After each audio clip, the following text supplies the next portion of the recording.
Episode 1 से 3 तक। Season 2। Disclaimer. दोस्तों, मैं आप सभी को बता दूं, ये कहानी पूरी तरह काल्पनिक है। ये सिर्फ दर्शकों के मनोरंजन के लिए बनाई गई है। इसमें दर्शाए गए सभी पात्र, नाम, उत्पाद और घटनाएं पूरी तरह काल्पनिक है। ये कहानी किसी भी तरह से किसी भी व्यक्ति के भावनाओं, प्रथाओं, परंपराओं और विश्वासों के अपमान नहीं करती है। और कहानी में बताए गए सभी चीज़ों का मात्र कहानी के लेखक द्वारा बनाई गई लेख की अपनी एक कल्पना है। तो दोस्तों, मैं आपको आगे बता दूं, अगर आप हमारे वीके नोवेल स्टोरी 2.0 चैनल पर नए हैं तो वीडियो को भर लाइक और चैनल को सब्सक्राइब करना ना भूले। धन्यवाद। जानवी के रूम में। अब तक आप लोगों ने पढ़ा कि रवीना कपूर अपनी बेटी को कुछ सलाह दे रही थी जिसे जानवी समझ नहीं पा रही थी, इसलिए कन्फ्यूजन से पूछती है, मॉम क्या कहना चाहती है। तो रवीना कपूर उसे समझाते हुए बोले, तुम्हें विशाल के बच्चे की माँ बनना होगा, जिससे विशाल तुम्हें ठुकरा ना पाए, ना ही उसका परिवार तुमसे कुछ कह पाए, और मजबूर में ही सही, लेकिन उन लोगों को तुम्हें अपनाना ही होगा। इससे तुम्हारा ही फायदा होगा, मेहता परिवार में तुम्हारी पोजीशन स्ट्रांग हो जाएगी। और विशाल की माँ जी तुम्हें खरी खोटी सुना रही थी, उसका भी मुंह बंद हो जाएगा। ये सुनकर जानवी भी परेशान होकर बोलती है, आप क्या कह रही है मोम? मैं एक एक्ट्रेस हूँ, मैं कैसे माँ बन सकती हूँ? मेरा पूरा करियर खत्म हो जाएगा। ये सुनकर उसकी माँ उसे बाहों से खींचते हुए अपनी ओर करती है और थोड़ी कड़क आवाज में बोली, बकवास करना बंद करो। तुम कितनी भी मेहनत कर लो, एक सक्सेसफुल एक्ट्रेस नहीं बन पाओगी, वह भी किसी की मदद के बिना। तो बिल्कुल भी नहीं। तुम इतने सालों में क्या कर पाए हो? आज भी तुम एक सी ग्रेड की एक्ट्रेस हो। यहाँ तक कि तुमने कितने डायरेक्टर्स को खुश किया है, प्रोड्यूसर को भी खुश किया है। तुम्हारा डैड ने भी कितने पैसे लगाए हैं तुम्हारे करियर में, और विशाल भी आज तक तुम्हें सपोर्ट करता आया है, तब जाकर तुम इतना नाम कमा पाए हो। और अगर तुमने विशाल को अपनी मुट्ठी में नहीं रखा तो तुम्हारे पास कुछ नहीं होगा। तुम्हारा डैड तो पहले ही अपनी पोजीशन खो चुके हैं, वह तो तुम्हें सपोर्ट भी नहीं कर पाएंगे। ना ही कपूर इंडस्ट्री की पोजीशन तुम्हारी डैड की रही है। इसका मतलब कपूर खानदान से भी तुम्हें कुछ नहीं मिलने वाला, ना ही मेहता परिवार तुम्हें अपनाएगा। अब मुझे बताओ, क्या अभी भी तुम बस एक एक्ट्रेस ही बनी रहना चाहती हो? वही अपनी माँ की बात सुनकर जानवी कपूर के अंदर भी एक घर की लहर दौड़ गई। उसे प्रिंसेस की तरह रहने की आदत है और हर कोई उसके सामने झुके, यह उसकी सोच थी। लेकिन उसकी माँ सही कह रही थी, अगर उसके डैड के हाथ से सब कुछ चला गया और विशाल ने भी उसे ठुकरा दिया तो उसके पास कुछ नहीं बचेगा। और गहरी सांस लेकर बोली, ठीक है मोम, लेकिन मैं कैसे विशाल को अपना बना पाऊंगी? क्योंकि विशाल तो अब मेरी और देखता भी नहीं। पहले विशाल महीने में तकरीबन 7 से 8 दिन मेरे साथ ही गुजारता था। हम हफ्ते ने भी कई दिन ऐसे साथ में गुजारा करते थे। लेकिन जब से अनाया यहाँ वापस लौटी है, विशाल मेरे नज़दीक तक नहीं आया।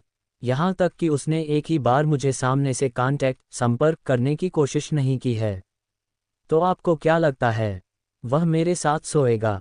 और वैसे भी उसे सगाई वाले दिन के तमाशे के बाद तो मैंने कितनी कोशिश की उससे मिलने की, कितने फ़ोन किए, कितने एसएमएस छोड़े, फिर भी विशाल मुझे भाव नहीं दे रहा।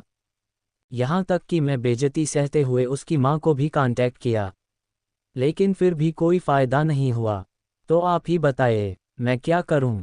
ये सुनकर उसकी माँ एक शैतानी मुस्कान के साथ बोली, हम विशाल के मॉम डैड की एनिवर्सरी पार्टी में जा रहे हैं, तो वहाँ पर विशाल को ड्रैग दे देना, वह अपने आप तुम्हारे पास आ जाएगा। और वैसे भी वहाँ पर सभी लोग हाजिर होंगे, और सबके सामने अगर तुम दोनों साथ में मिलोगे तो मेहता परिवार तुम्हें ठुकरा भी नहीं पाएगा, और कुछ भी करके विशाल को तुम्हें अपनाना ही होगा। वही उसकी बात सुनकर जानवी के चेहरे पर भी शैतानी मुस्कान आती है। वो मुस्कान के साथ बोली, मोम आप चिंता मत कीजिए, वैसे भी विशाल मेरे पीछे पूरी तरह से पागल है, उसको मैंने बुरी तरह अपनी लत लगा दी है। अब तो वह मेरे पास किस तरह से दौड़ते हुए आता है, आप उसे देखते जाए। इतना बोलकर वह खुश होते हुए खड़ी हुई और धीमी मुस्कान के साथ बोली, मुझे कुछ अच्छी सी सेड्यूसिंग ड्रेस, आकर्षित वस्त्र खरीदनी है। इतना बोल वो चली गई। उसके जाने के बाद पीछे बैठी हुई रवीना के चेहरे पर भी एक शैतानी मुस्कान आती है। वह अपना फ़ोन निकालती है और मुस्कुराते हुए किसी को फ़ोन लगा देती है। जैसे ही फ़ोन की 2 रिंग बजती है, सामने से फ़ोन उठा लिया जाता है। फ़ोन उठाते ही वह प्यारी और चाशनी भरी आवाज़ में बोली, बेटा अनाया तुम कहाँ हो? हम 2 दिन से तुम्हारा इंतज़ार कर रहे हैं। तुम कितने दिनों से घर नहीं आई। हम तुम्हारे लिए कितने परेशान हो रहे हैं, लेकिन तुम्हारा कुछ पता ही नहीं चल रहा। वहीं उसकी बात सुनकर और उसकी आवाज़ में मिठास महसूस करके हमारी हीरोइन अनाया को तो उल्टी करने का मन कर रहा था। वह अपने प्यारे हस्बैंड हर्षवर्धन के सीने पर सर रखकर अपने मास्टर बेडरूम में बैठी हुई थी और सामने उसने पहले ही कपूर मैंशन की सीसीटीवी फुटेज देख ली थी। हालांकि उसने माँ बेटी की बातें नहीं सुनी थी, लेकिन वह अब तक इतना तो समझ चुकी थी कि रवीना उसे बिना वजह तो फ़ोन करने से रही। इसलिए वह गंभीर होकर उसे पूछता है, क्या हुआ मिस रवीना? आपने मुझे फ़ोन क्यों किया? क्योंकि आप बिना वजह तो मुझे फ़ोन करने से रही हूँ। उसकी बात सुनकर रवीना की मुखिया कस जाती है। वह चापलूसी करते हुए बोली, बेटा ऐसा कुछ नहीं है। तुम्हारे डेड भी कुछ दिनों से परेशान है। कंपनी में हर कोई तुम्हारे बारे में पूछ रहा है और तुमसे बात करना चाहते थे, लेकिन तुम्हारा बारे में कुछ पता ही नहीं चल रहा। और तुम घर कब वापस आ रही हो? ये सुनकर अनाया की आंखें छोटी हो जाती है। वह बिना किसी इमोशन के हर्षवर्धन के सीने को सहलाते हुए गंभीर होकर बोली, मिस रवीना, जहां तक मुझे पता है आप इतनी भोली भाली तो नहीं है, और मैंने जितना आपको ऑब्जर्व किया है, आप बिना अपने मतलब के किसी को अप्रोच नहीं करती। तो आप मुझे साफ साफ बता दीजिए कि आपको मुझसे क्या चाहिए।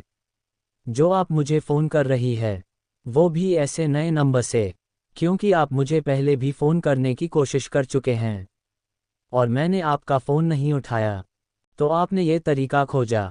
वही उसकी बात सुनकर रवीना भी सीधे मुद्दे पर आते हुए बोली, वह क्या है कि विशाल के मॉम डैड की एनिवर्सरी है और पूरा परिवार वहां जा रहा है, तो हम नहीं चाहते कि हर जगह बातें बने कि कपूर खानदान अपनी दूसरी बेटी को महत्व नहीं देता। इसलिए मैं चाहती हूँ कि तुम घर आ जाओ और तुम हमारे साथ ही उस पार्टी में चलना। और वैसे भी घर की बेटी को इतने दिनों तक घर से बाहर होना अच्छा नहीं लगता। तुम्हें अब हाई सोसाइटी में रहना सीखना होगा। तुम इस तरह से लापरवाही नहीं कर सकती। तुम्हारी वजह से कपूर खानदान की बेइज्जती होगी और सबके सामने तुम्हारी वजह से तुम्हारे पापा को नीचा देखना पड़ सकता है। तुम्हें अपने परिवार का ख्याल होना चाहिए और तुम्हें जानवी की तरह रहना सीखना चाहिए। किस तरह से लोगों से बिहेव करते हैं और कैसे बड़ों की रिस्पेक्ट करते हैं और परिवार की इज्जत का ध्यान रखते हैं। वही यह सुन अनाया का खून खोल रहा था। क्या रवीना अपनी चल में कमियां होगी? क्या जानवी विशाल के बच्चे से प्रेग्नेंट हो पाएगी? रवीना कपूर अनाया को फ़ोन करती है और उसे घर आने को कहती है और उसे जानवी के साथ कंपेयर करके इसे नीचा दिखा रही थी। वही अनाया उसे गुस्से में बर्दाश्त कर रही थी। फिर वो थोड़ी कड़क आवाज़ में बोली, मिस रवीना, क्योंकि आपकी शादी मेरे डैड राजेश कपूर से हुई है, इसका मतलब यह नहीं है कि आप कुछ भी मुझे बोलकर चली जाएगी और मैं चुप रहकर सुनूंगी। और वैसे भी मैं आपकी प्यारी बेटी जानवी नहीं हूँ। मेरा नाम अनाया गीता कपूर है। अगली बार मुझे अपनी बेटी से कंप्लेंट मत कीजिएगा और अगर मौका मिला तो घर आ जाऊंगी। इसलिए अगली बार मुझे इस तरह से फ़ोन करने की कोशिश मत कीजिएगा। और फ़ोन काट देती है। वो समझ रही थी कि वो इन सब से फ्रस्ट्रेशन हो रही है, क्योंकि अनाया ने हमेशा ही एक प्राउड भरी और बिजी लाइफ जी है।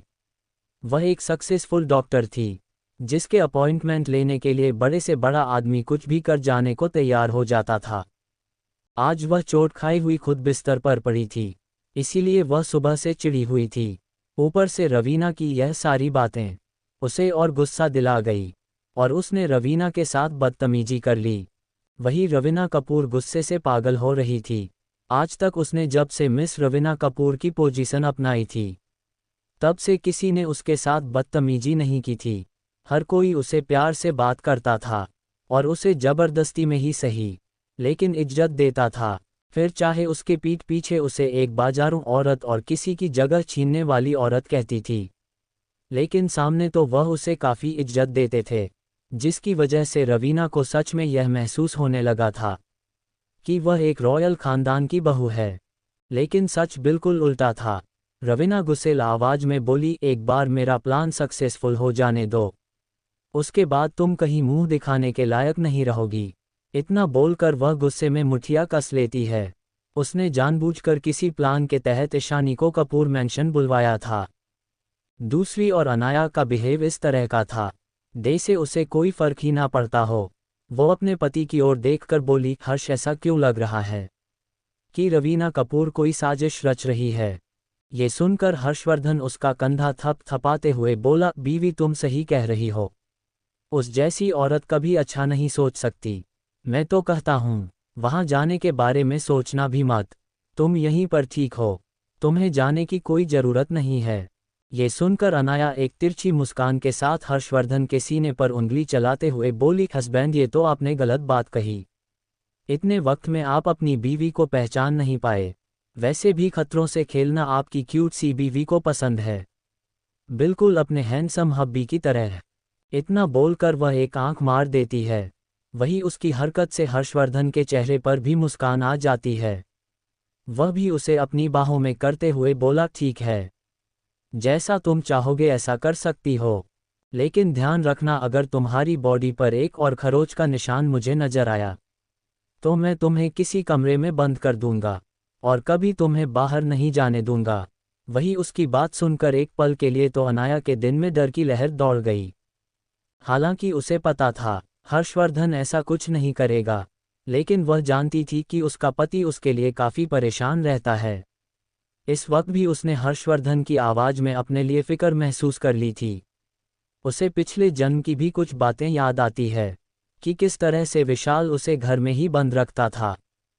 कोई बिजनेस पार्टी हो या फैमिली पार्टी हो या फिर छोटी से छोटी फ्रेंड्स दोस्तों के साथ पार्टी हो, वह हर जगह जानवी के साथ जाता था और पार्टी के बाद वह दोनों कभी घर नहीं आते थे।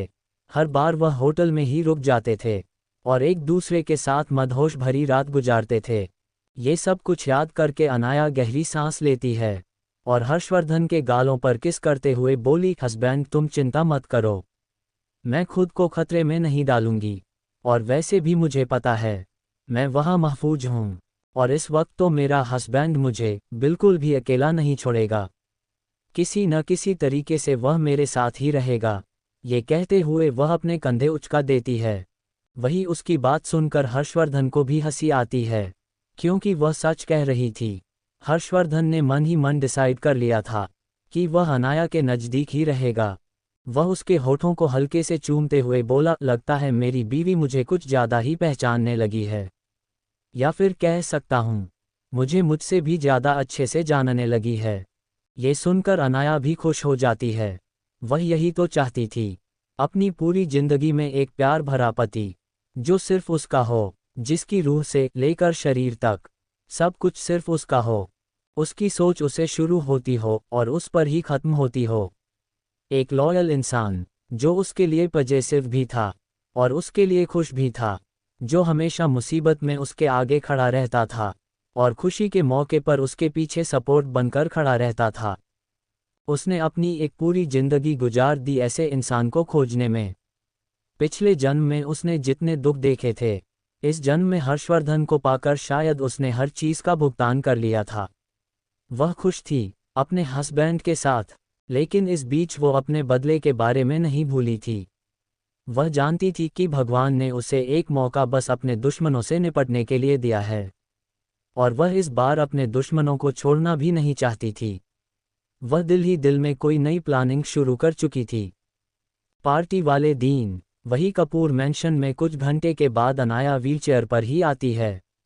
अंदर आते हुए भी उसके चेहरे पर हल्की सी मुस्कान थी, लेकिन उसने वापस मास्क पहन लिया था, जिसकी वजह से उसकी वह प्यारी सी मुस्कान किसी ने नहीं देखी थी। वह अभी अंदर आई ही थी कि उसने सामने ही सोफे पर बैठी हुई रवीना कपूर को देख लिया। रवीना कपूर को कहीं ना कहीं यकीन था कि अनाया आज घर जरूर आएगी।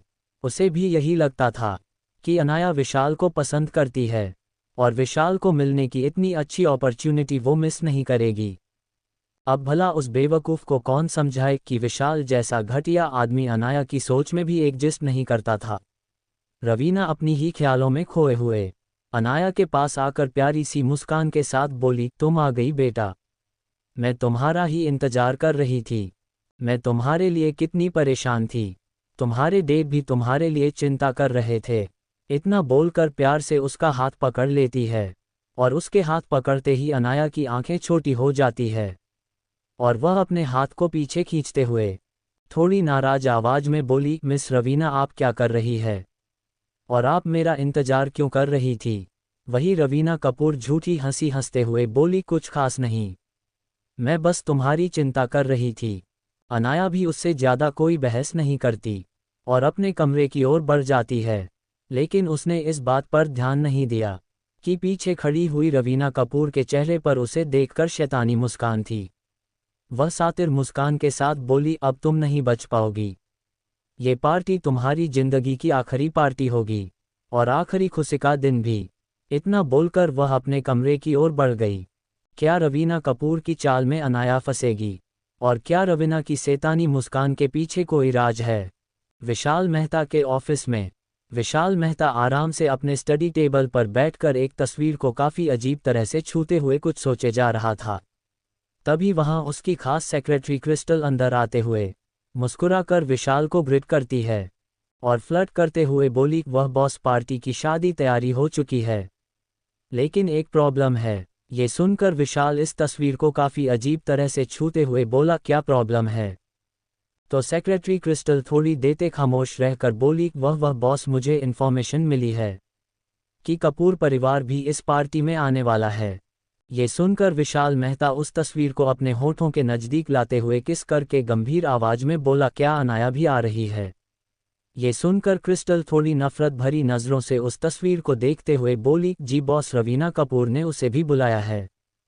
जहां तक मुझे इन्फॉर्मेशन मिली है वह भी आने वाली है। ये सुनकर विशाल शैतानों की तरह हंसते हुए बोला, ओह, तो मेरी जान भी उस पार्टी में आने वाली है। ठीक है, उन लोगों को आने दो, उन्हें रोकना मत। आखिरकार काफ़ी वक्त हो चुका है, मैंने अपनी जान को देखा नहीं। इतना बोलकर वह पागलों की तरह अनाया की तस्वीर को घूरने लगता है। हाँ, आप लोगों ने सही सोचा। विशाल के हाथ में जो तस्वीर थी वह अनाया की ही थी। हालांकि उसने अनाया का चेहरा नजर नहीं आ रहा था, लेकिन फिर भी वह तस्वीर अनाया की ही थी, जिसमें उसने मास्क पहनना था, और वह पागलों की तरह उस तहसील को जुनून भरी नज़रों से देख रहा था, जिसकी वजह से सेक्रेटरी क्रिस्टल को जलन हो रही थी। वह काफ़ी सालों से विशाल के साथ थी, वो उसके हर तरह के बिहेव को पहले ही देख चुकी थी। यहाँ तक कि उसे पता था कि उसे लड़कियों के साथ वन नाइट स्टैंड एक रात गुजरना करने की आदत थी, लेकिन वह सिर्फ एक रात पूर्ति ही बात होती थी, क्योंकि उसके बाद तो वह वापस क्रिस्टल के पास आ जाता था, क्योंकि क्रिस्टल के अलावा कोई भी उसे संतुष्ट नहीं कर पाता था। और यह बात क्रिस्टल भी जानती थी कि जानवी भी बस उसका टाइम पास है, उसे बस जानवी से फ़ायदा मिलने वाला था, इसीलिए वह उसके साथ था और उसे एंटरटेन करता था। लेकिन अनाया उसका जुनून बनती जा रही है। अब तक उसने उसका चेहरा भी नहीं देखा था, और वह उसके लिए इतना पागल हुए जा रहा था, और वह उसे पागलों की तरह शादी करना चाहता था, जिसकी वजह से वह कब से प्लानिंग भी कर रहा था। वह जान चुकी थी कि अब अनाया उसकी जिद बन रही है, और उसे इस बात से नफरत हो रही थी। पहले ही वह विशाल की फितरत से वाकिफ थी, लेकिन भला कौन सी औरत ये चाहेगी कि जो मर्द उसके साथ अक्सर रातें बिताता है, अब उसके दिल पर कोई कब्जा करने वाली आ रही है।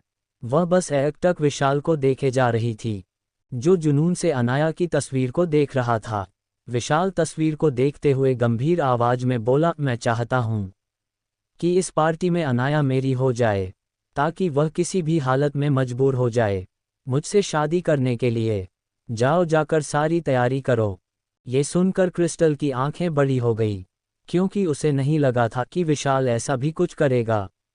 उसे ये तो पता था कि विशाल को जो चीज़ चाहिए वह उस चीज़ को किसी भी हालत में हासिल करके रहता था, इसीलिए वह अनाया को भी हासिल करके ही रहेगा, जिसे देख सेक्रेटरी क्रिस्टल को दिल ही दिल खुशी भी हो रही थी, क्योंकि उसे लग रहा था कि एक बार विशाल अगर अनाया को हासिल कर लेगा तो उसके सर से अनाया नाम का भूत उतर जाएगा। फिर वह वापस क्रिस्टल की ओर अपना ध्यान देगा। जैसे अक्सर वह उसे हर जगह अपने साथ लेकर जाता था, उसके साथ रात को खेलता था, उसके साथ मजे करता था, यहाँ तक कि वह बिजनेस ट्रिप में भी उसके साथ जाती थी। वह बिजनेस ट्रिप कम होती थी और उन दोनों का हनीमून ज़्यादा होता था। वह हर जगह, हर तरह और हर पोजीशन में एक दूसरे को सेटिस्फाई करते थे। अनाया के रूम में अनाया किसी भी तरह से पीछा छुड़ाकर रवीना कपूर को इग्नोर करते हुए कमरे में आ चुकी थी। उसे हर्षवर्धन से बात करनी थी, इसीलिए वह अपनी वॉच की ओर देखती है और उसे एक्टिवेट करने की कोशिश करती है, लेकिन ये देखकर वह थोड़ी चौंक जाती है कि उसके हाथ में पहना हुआ रोबोट रेम डीएक्टिवेट हो चुका था। पता नहीं कैसे, लेकिन वह इस वक्त एक मामूली घड़ी से ज़्यादा कुछ नहीं बचा था। उसने काफ़ी कोशिश की, लेकिन वह उसे एक्टिवेट नहीं कर पा रही थी। इतने सालों में पहली बार हुआ था कि वह रोबोट डीएक्टिवेट हुआ हो। उसे अंदर से बेचैनी हो रही थी और उसे डर भी लग रहा था, क्योंकि पता नहीं क्यों, लेकिन उसे कुछ अनहोनी होने की महसूस हो रहा था।